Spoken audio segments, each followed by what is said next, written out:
دیکھتا ہوں جو لوگ آتے ہیں کپڑے کی خریداری کے لیے، سامنے مسجد کی جامع مسجد کے سامنے ہوٹل ہے، آپ تمام لوگوں کو معلوم ہے مرکز جو جامع مسجد ارڈیا، اس میں جو لوگ بیٹھتے ہیں کوئی بھیڑ جو آتی ہے معلوم کرتا ہوں بڑا وہی کپڑے خریداری کر کے اب آئیں کھانے کے لیے۔ اب وہاں پر آرڈر ہوتا ہے، بڑے کا معاملہ نہیں ہے، چھوٹے کا معاملہ ہوگا، خصی کا گوشت ہونا چاہیے۔ اب اس کی شروعات ہوتی ہے، وہاں کھانا لگتا ہے، کھانا لگنے کے بعد وہ کھانا کھاتے ہیں، پھر وہاں پر پیسے ادا کرتے ہیں۔ وہاں پر بھی 50 لوگ 30 لوگ 70 لوگ جو جتنے لوگ بھی گئے ہیں تمام لوگوں کے اوپر جو خرچ آیا ہے وہ بل وہاں ادا کرتے ہیں۔ وہاں بھی فضول خرچی ہوئی ہے۔ اب آگے پھر نکلتے ہیں وہاں پر سے، اب طے ہوتا ہے کہ یہ کس دن اب جانا ہے، جب طے ہو جاتا ہے اب بارات کتنی جائے گی، بارات کی بات آتی ہے، بلکہ بارات سے پہلے ڈیمانڈ کی بات آتی ہے۔ میں بولنے میں تھوڑا یہ کر گیا، بارات سے پہلے یہ بات آتی ہے کہ اب دینا کیا ہے، لینا کیا ہے، یہ ہوتا ہے۔ اور اس میں جو ہے کون سی گاڑی ہوگی، اگر گاڑی ہیرو ہونڈا دی گئی ہے، نہیں وہ نہیں، اپاچی ہونی چاہیے، وہ گاڑی کا معاملہ فائنل ہوتا ہے۔ فائنل ہونے کے بعد اس کے بعد یہ طے پاتا ہے کہ اب بارات کتنی جائے گی۔ ادھر سے لڑکی والے لڑکے والے دونوں طرف سے بولی لگتی کہ بارات کتنی جائے گی، بولیے آپ، ادھر سے بولے فلاں بولیے، ادھر سے بولے 50، ادھر نہیں 200، ادھر نہیں 250، اس طرح کرتے کرتے فائنل 200 پہ ہو گیا، کبھی 150 پہ ہو گیا۔ فائنل ہونے کے بعد اس کے بعد معاملہ یہ ہوتا ہے کہ بارات کے لیے طے ہو جاتا ہے کہ بارات جانا ہے اور فلاں دن جانا ہے، فلاں دن جانا ہے۔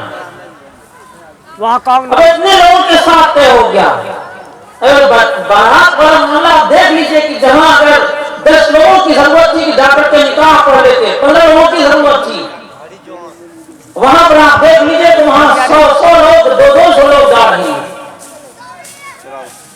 اس کی بھی کوئی حیثیت نہیں، قرآن میں کوئی تذکرہ نہیں ہے۔ اب جب بارات کی بات آ جاتی ہے، بارات کا دن آ گیا، بارات لے کر کے چلے گئے، بارات لے کر کے جانے کے بعد اب جب لوگ وہاں جمع ہوتے ہیں، کھانا وانا کھا لیتے ہیں، اب بیٹھتے ہیں وہاں پر، اب وہ تذکرہ ہوتا ہے جس کا قرآن مجید میں اور حدیث شریف میں تذکرہ ہے، جس کا حکم دیا گیا، وہ تذکرہ اب آ رہا ہے۔ تمام چیزیں جو میں گنوا رہا تھا وہ تمام کی تمام چیزیں فضول تھی، رسم اور رواج سے جڑی ہوئی تھی۔ تذکرہ جو اب آیا کہ اب بیٹھتے ہیں اب مہر کے لیے، کھانا وانا کھا لیا ہے، دروازے پر جو بارات لگی ہے بارات نے کھانا کھا لیا، اب تذکرہ ہوگا کہ بیٹھے آپ مہر متعین ہو جائے، لڑکے کی طرف سے بھی لڑکی کی طرف سے بھی، دونوں لوگ ہوتے ہیں، اور وہاں پر بولی لگتی ہے کہ بھائی اتنا روپے، اتنا بھاری سونا، 25 بھاری، ادھر سے کہتے ہیں 30 بھاری، 35 بھاری، وہاں پر بولی لگتی ہے۔ اب جب بولی لگتی ہے ہوتے ہوتے 1 گھنٹہ 2 گھنٹہ گزر جاتا ہے، جب جا کر کے معاملہ حل ہوتا ہے کہ اب اتنے پر طے ہو گیا، اب اتنے پر طے ہو گیا کہ 25 بھاری سونا مہر ہونا چاہیے۔ جو طے کرنے والے لوگ جو ہیں وہ یہ نہیں دیکھ رہے کہ لڑکا یہ استطاعت اور یہ قوت، یہ کیپیسٹی یہ رکھ رہا ہے کہ میرے پاس یہ ادا کرنے کی کیپیسٹی ہے یا نہیں ہے۔ دونوں لوگ مل کر کے مہر باندھ دیتے ہیں اور بہت زیادہ مہر باندھ دیتے ہیں، اور اتنا مہر جو لڑکا جس سے ادا کرنا ہے وہ مہر ادا نہیں کر سکتا ہے، اتنا مہر باندھ دیتے ہیں۔ زبردستی معاملہ ہوتا ہے، لڑکے سے پوچھا بھی جاتا ہے کہ اتنا مہر باندھ ہے تم راضی ہو، یہ معاملہ بھی نہیں ہوتا،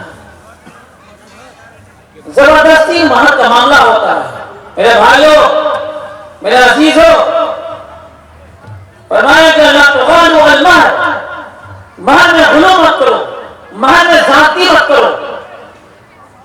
اتنا باندھو کہ دینے والا دے سکے. اب معاملہ یہ ہوتا ہے کہ بیچارہ وہ روزانہ کی کمائی کر رہا ہے, 300 روپے 400 روپے دہاڑی پر کام کر رہا ہے, اور اس کے اوپر آپ نے باندھ دیا 25 بڑی سونا. بتائیے کہ وہ کتنے سال کمانے کے بعد بھی اگر جمع کرے گا, جب جا کر کے ہو سکتا ہے کہ کچھ ادائیگی کی شکل ہو جائے, لیکن مشکل ہے. وعدہ صرف مہر ہی کرے گا کہ کچھ اور بھی کام کرے گا, کچھ اور بھی ضرورتیں, تمام ضرورتوں کو پوری کرنے کی کوشش کرے گا. اب اتنا مہر آپ نے باندھ دیا ہے تو مہر ہی بیچارہ ہو جائے, راجا کو وہ دے گا ہی نہیں. اور جتنے باندھنے والے ہوتے ہیں وہ تمام لوگ یہی سمجھتے ہیں کہ مہر تو ادا کرنا نہیں ہے, صرف باندھنا ہے. یہ مہر کی ادائیگی اور ذہن میں لوگوں کی یہ ہوتی ہے کہ زیادہ باندھیں گے جلدی چھوڑے گا نہیں, طلاق نہیں دے گا. یہ ذہن میں بات آتی ہے, شروع ہی میں یہ بات ذہن میں آ رہی ہے. بتائیے کہ وہ بات طلاق والی وہ تو آنی نہیں چاہیے. ایک شرعی معاملہ تھا, اس کو اسی اینگل سے دیکھنا چاہیے. جب باندھ رہے تو ہم دینے کا رواج بنائیں گے, اپنے سماج اور اپنے معاشرے میں دینے کا رواج بنائیں گے اور دلوائیں گے. لیکن صرف اور صرف باہر باندھ لیتے ہیں, مال بندھوا دیتے ہیں. اور کبھی کبھی نوبت یہاں تک پہنچتی ہے کہ مہر باندھتے وقت ایسی لڑائی ہوتی ہے تو رشتہ بھی بھنگ ہو جاتا ہے. لیکن آپ دیکھیں کہ جو شروعات ہوئی تھی رونمائی سے لے کر کے اب تک جو بارات لگی ہے, اب جا کر کے وہ بات, وہ تذکرہ آیا جس کا قرآن میں حکم دیا گیا تھا, جس کا حدیث میں تذکرہ تھا, وہ تذکرہ اب آیا. اس سے پہلے آپ غور کریں, جائزہ لیں, چاہے وہ کپڑے کی خریداری, کھانے کا معاملہ ہو, بارات کا معاملہ ہو. آگے دروازے پر اب جا کر کے معاملہ آیا کہ بھائی مہر کا معاملہ ہو, مہر میں نہیں غلو کا معاملہ, کہ بہت زیادہ ہم اس کو باندھ دے رہے ہیں. اتنا باندھے کہ وہ دونوں, وہ جو دونوں میں بات ہو اور طے ہو کر کے لڑکا بھی ادا کر سکے, اتنا ہونا چاہیے. میرے بھائیوں, میں نے قرآن مجید کی آیت پڑھی, ما آتاکم الرسول فخذوہ وما نہاکم عنہ فانتہوا. کہ رسول صلی اللہ علیہ وسلم جو کچھ تمہیں دے تم اس سے لے لو, تم اسے اپنی زندگی میں اپنا لو, اور جس سے تم کو منع کریں اس سے تم باز آ جاؤ. لیکن آپ دیکھیں کہ وہ تمام چیزوں کو ہم نے اپنایا جس سے ہم کو منع کیا گیا. صرف آیا وہ مہر کے بارے میں, اس میں جو صاف حکم دیا گیا تھا اس کا تذکرہ بہت ہی بعد میں آیا. قرآن مجید میں حکم دیا گیا تھا وَآتُوا النِّسَاءَ صَدُقَاتِهِنَّ نِحْلَةً, اپنے بیویوں کو ان کا مہر خوشدلی سے ادا کر دیا کرو. لیکن کتنے لوگ ہیں جو اپنی بیویوں کو ان کا مہر خوشدلی سے ادا کر دیتے ہیں؟ کتنے لوگ؟ 99% اگر ہم بولیں تو وہ بھی کم ہو جائے. سماج اور معاشرے کا جائزہ لیں, مہر لوگ ادا کرتے ہی نہیں, صرف باندھتے ہیں. کبھی پوچھتے بھی نہیں ہے کہ مہر جو نے باندھا تو تم نے ادا کیا بھی کہ نہیں کیا. مہر کے بارے میں حدیث شریف میں فرمایا گیا جو آدمی صرف اور صرف فخر کے لیے مہر باندھے اور دینے کی نیت نہ ہو, قیامت کے دن اسے زانی بنا کر اٹھایا جائے. اس لیے میرے بھائیوں, ہم اور آپ جہاں مہر باندھتے ہیں اور بندھواتے ہیں وہیں پر یہ رواج بھی دے کہ ہم مہر دلوائیں گے. صرف یہ نہیں, وہ سب دلوائیں گے جب معاملہ آ جائے گا کہ طلاق کا معاملہ آ گیا, خلا کا معاملہ آ گیا, جب جارے قاضی صاحب اب مہر کا معاملہ کیا ہوگا, مہر ادا کروایا جائے. میرے پاس آتے ہیں لوگ کہتے ہیں کہ خلا کروانا ہے. ارے ہم نہیں چھوڑ رہے, لڑکی الگ ہونا چاہ رہی ہے, مہر دینا ہوگا کہ نہیں دینا ہوگا. اس پر جا کے پوچھتے ہیں. ہم یہ کہتے ہیں نکاح جیسے تم نے قبول تو کہا اور نہ تو کہا کہ میں نے نکاح قبول کر لیا, میں نے فلاں لڑکی کو اپنی زوجیت میں لے لیا, اسی وقت تمہارا واجب ہو گیا. مہر ہے اسی وقت مقرر کرنا چاہیے. اب آئے پوچھنے کی, اب خلا بیمار ہوتا ہے, سمجھانا پڑتا ہے, چلو بھائی اب مال نہیں دے سکتے ہو, اس کے بدلے میں تھوڑا ہوگا, تم ایسا نہیں ایسا کر لو.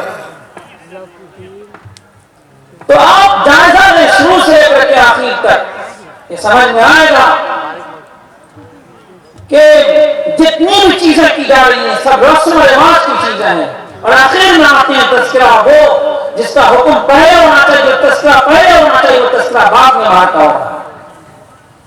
لہذا آپ یہاں سے تہیا کریں اور یہ عزم لے کر کے اٹھیں کہ ہم اپنے سماج اور اپنے معاشرے میں مہر کے دینے کا رواج بنائیں گے جو قرآن مجید میں حکم دیا گیا، وَآتُوا النِّسَاءَ صَدُقَاتِهُنَّ نِحْلَةً، لوگ اپنے بیویوں کو ان کا مہر خوشی سے ادا کر دیا گیا، اس کے رواج بنائیں گے۔ یہ تمام چیزیں ہو گئی۔ اب آگے اس پر حضرت مولانا مفتی انعام الباری صاحب تشریف لا چکے ہیں، ہو سکتا ہے کہ انشاءاللہ ملا ہو کہ مکمل کرنی ہے بات۔ میں ناظرین اجلاس سے 5-10 منٹ کی اجازت لے کر کے کچھ باتیں آپ سے کر کے انشاءاللہ پھر اپنی جگہ لے لوں گا کہ میرے بھائیوں، جب یہ نکاح ہو گیا، نکاح ہونے کے بعد کیا ہونا چاہیے تھا؟ نکاح ہونے کے بعد اب اور ایک اور حکم جو مسنون ہے، جو سنت ہے، ولیمے کا معاملہ۔ لڑکا لڑکی دونوں ساتھ رہ گئے، ساتھ رہنے کے بعد اب ولیمہ ہونا چاہیے۔ ولیمہ تو اپنے معاشرے سے گول ہی ہو گیا، اپنے سماج سے ولیمہ گول ہو گیا۔ ولیمہ کی جگہ پر لوگ عام طور سے دیکھتا ہوں میں، وہ کرتے یہ ارے بارات جا رہے ہیں اس سے پہلے ہی بھوج کر دو، اور وہی بھوج ہم لوگ کھلا دیتے ہیں۔ کوئی جانے کا ماحول نہ بنائے۔ ابھی ہمارے درمیان بہت ہی عظیم المرتبہ شخصیت تشریف رکھتے ہیں، ان کا بھی خطاب ہونا ہے، جانے کا ماحول نہ بنائے۔ ولیمہ جو مسنون ہے، جو سنت ہے، اس کو بھی ہم نے اپنے سماج اپنے معاشرے سے ختم کر دیا، اس کا بھی رواج دیا جائے۔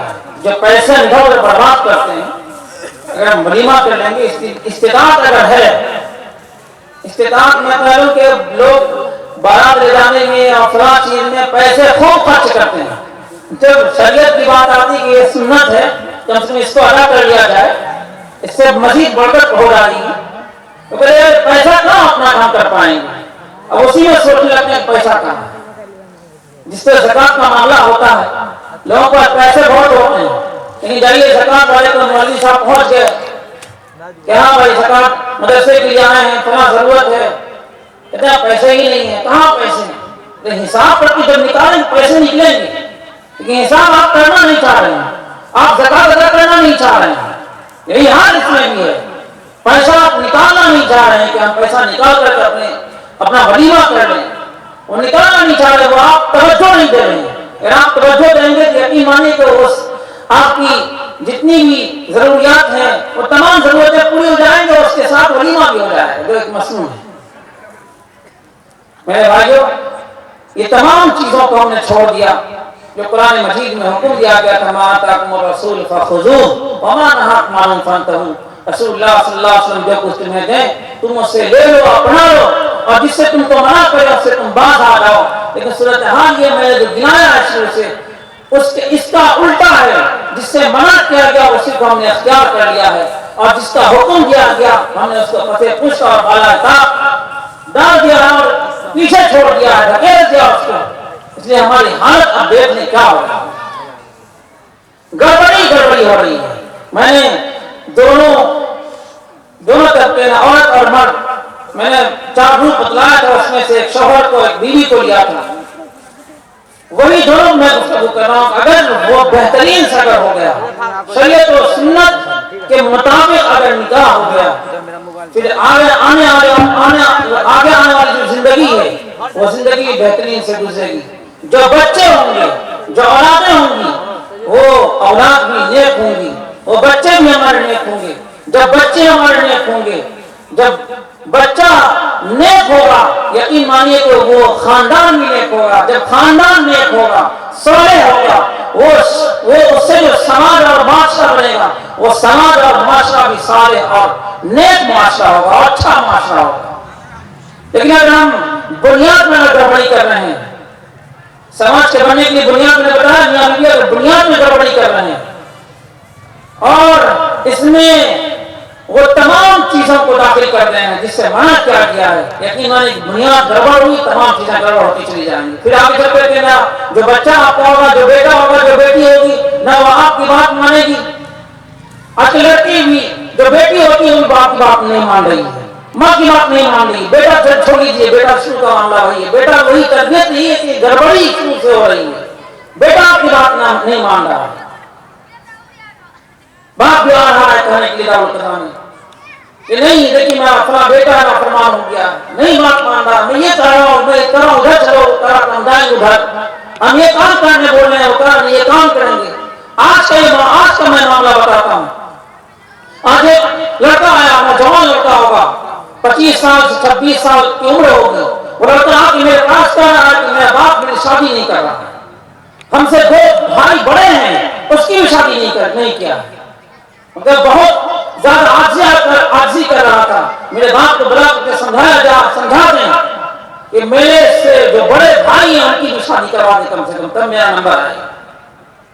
وہ صرف اور صرف اس لیے میں نے اس سے کہا کہ تم آخری بالغ ہو چکے ہو، تم جا کر شادی کرو، تاکہ اگر ہم شادی کر لیں گے لوگ کہیں گے کہ جب اپنے مرضی شادی کر لیا، بھاگ کر کے شادی کر لیا. بہت ندامت کے ساتھ وہ دارالقضا میں کہہ رہا تھا. اب میں سمجھا کہ میں نے اس کو کہا کہ کام کرو، اپنے والد کا فون نمبر دو، اس سے بات کرتے ہیں اور اس کو بلانے کی کوشش کریں گے، سمجھائیں گے. بتائیے کہ نکاح جب آپ 30 سال کی عمر ہو گئی، 35 سال کی عمر ہو گئی ہے، نکاح اپنے بچے کا نہیں کر رہے ہیں، آپ نگرانی بھی نہیں کر رہے ہیں. بچہ کام کر رہا ہے، کون کہاں پر کیا کر رہا ہے، غلط کام کر رہا ہے، سب کا گناہ اس والد پر جائے گا. ذمہ دار اور گارجین پر وہ آ جائے گا. اس لیے چاہیے گارجین کو، ذمہ دار کو، اگر بچے عقل بالغ ہو گئے، شادی کی عمر کے ہو گئے، آپ ان کی شادی ضرور کروائیں. اور اس پیغام کو لے کر کے جائیں نکاح کے تعلق سے. ان اعظم النکاح برکت وایسرہ معونہ، سب سے عظیم اور سب سے بابرکت نکاح وہ ہے جس میں کم سے کم خرچ ہو. ہم اس پیغام کو لے کر کے جائیں کہ ہمارے سماج، ہمارے معاشرے میں جو نکاح بوجھل ہو چکا ہے، نکاح دشوار ہو چکا ہے، ہم اس دشوار کو آسان میں بدلیں گے اور ہم اس نکاح کو آسان بنائیں گے. جو حکم دیا گیا مسجد میں کرنے کا اور آسانی کے ساتھ کرنے کا، ہم اس کو رواج دیں گے. اگر ہم رواج دیتے ہیں، یقیناً ہمارا سماج، ہمارا معاشرہ پاک ہوگا، صالح ہوگا اور ہر طرح سے عافیت والا معاشرہ ہوگا. اور باتیں کرنی تھی، وقت کم ہے اور ہمارا مفتی انعام الباری صاحب ہمارے دنیا تشریف فرما ہے، اس لیے میں اپنی بات کو یہیں پر ختم کرتا ہوں اور دعا کرتا ہوں کہ اللہ تعالیٰ آپ تمام حضرات کی کہانی کو قبول فرمائے. اور میں اس ادارے کے ذمہ دار خاص طور سے حضرت مولانا نوشاد صاحب اور ان کے جو بھی رفقا ہیں، جو اساتذہ کرام اس ادارے کے، ہم ان تمام حضرات کا شکریہ ادا کرتے ہیں کہ انہوں نے اس پروگرام میں آنے کی دعوت دی. اور میں آپ تمام حضرات کو اخیر میں یہ کہنا چاہتا ہوں کہ یہ مدرسہ تبلیغ الاسلام ہے، جو آپ جس کے کیمپس میں آپ بیٹھے ہوئے ہیں، آپ اس ادارے کا ساتھ دیں جہاں تک ممکن ہو سکے. جو ابھی جس طرح سے بھی تعاون مانگا جائے، آپ تعاون ضرور کریں. اگر آپ تعاون کرتے ہیں تو یقین مانیے کہ آپ صرف اور صرف مولانا نوشاد صاحب کا تعاون نہیں کر رہے ہیں، بلکہ اس ادارے کے لیے جو تعاون کر رہے ہیں، آپ سمجھیے قرآن و حدیث کے فروغ کے لیے آپ تعاون کر رہے ہیں. خیرکم من تعلم القرآن وعلمہ، تم میں بہترین شخص وہ ہے جو قرآن مجید کو سیکھے اور سکھلائے. یقین مانیے کہ سیکھنے اور سکھانے والے جو لوگ ہیں، جو سکھانے والے ہیں، آپ ان کا تعاون کریں تو آپ کو سرٹیفکیٹ مل جائے گی انشاءاللہ ایک دن. اور قیامت کے دن آپ کو ضرور ہو سکتا ہے کہ بچہ جو یہاں سے حافظ قرآن ہوگا، جو قرآن مجید کو حفظ کرے گا، اس کے بارے میں کہا گیا کہ 10 ایسے آدمی کو جن کے اوپر جہنم واجب ہو چکی ہوگی، وہ اسے جنت میں داخلہ دلائے گا. ہو سکتا ہے کہ آپ نے تعاون کیا ہوگا، اس فہرست میں آپ کا بھی نام ہو. وآخر دعوانا الحمدللہ. ایسا نہ ہو کہ انجام پہ پچھتائیں کسی دن، بہتر ہے کہ ہم خود ہی سمجھ جائیں کسی دن. ہر روز یہ کہتے ہیں کہ حالات برے ہیں، حالات کی بدھی کو بھی سمجھائیں کسی دن. حضرات گرامی، ابھی بہت ہی قیمتی نصیحت فرما کر ہمارے درمیان سے